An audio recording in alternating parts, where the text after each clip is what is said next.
সুতরাং জনগণ চেয়েছিল যাতে তারা স্বস্তিতে তারা সংসার নিয়ে থাকতে পারে, যাতে তারা অন্তত ক্রয় সীমার মধ্যে তাদের দ্রব্য মূল্য থাকে। তো সুতরাং এই দুইটা যদি না থাকে তাহলে তারা আগেকার সরকারের সাথে আপনাদেরকে তুলনা করতে শিখবে, এবং সেটা আমরা চাই না। বাজারের অবস্থা ভালো নয়, দ্রব্যমূল্যের ঊর্ধ্বগতিতে মানুষের নাবিশ্বাস। আমরা যদি শুধু বিভিন্ন রাজনৈতিক তত্ত্ব ঘাঁটি আর মানুষের পেটে যদি ভাত না থাকে, দ্রব্যমূল্যের ক্রয় ক্ষমতা যদি তাদের না থাকে এবং তাদের আয়ের সাথে যদি তাদের ক্রয় ক্ষমতার কোনো সঙ্গতি না থাকে, পারচেজিং ক্যাপাসিটি কমতে কমতে তলানিতে যায়, তাহলে মানুষ সরকারের সমস্ত ভালো কর্মকাণ্ডকেও কিন্তু তারা সমালোচনা করবে, এটাই নিয়ম।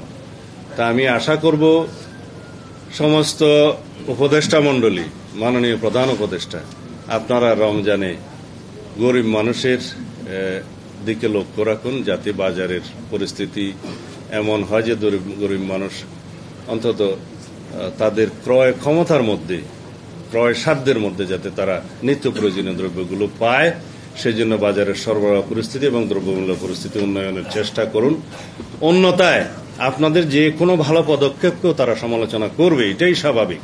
সুতরাং জনগণ চেয়েছিল যাতে তারা স্বস্তিতে তারা সংসার নিয়ে থাকতে পারে, যাতে তারা অন্তত ক্রয় সীমার মধ্যে তাদের দ্রব্য মূল্য থাকে। তো সুতরাং এই দুইটা যদি না থাকে তাহলে তারা আগেকার সরকারের সাথে আপনাদেরকে তুলনা করতে শিখবে, এবং সেটা আমরা চাই না। আমরা সর্বতোভাবে আপনাদেরকে সহযোগিতা করছি, আমাদের সহযোগিতা এই সরকারের সাথে সবসময় থাকবে, আমাদের সহযোগিতা অব্যাহত থাকবে। কিন্তু আপনারা সাধারণ জনগণের এই দ্রব্যমূল্য পরিস্থিতির যাতে তাদের ক্রয় সীমার মধ্যেই থাকে সেই ব্যবস্থা করুন। এই আহ্বান জানিয়ে আমি আমার বক্তব্য শেষ করছি।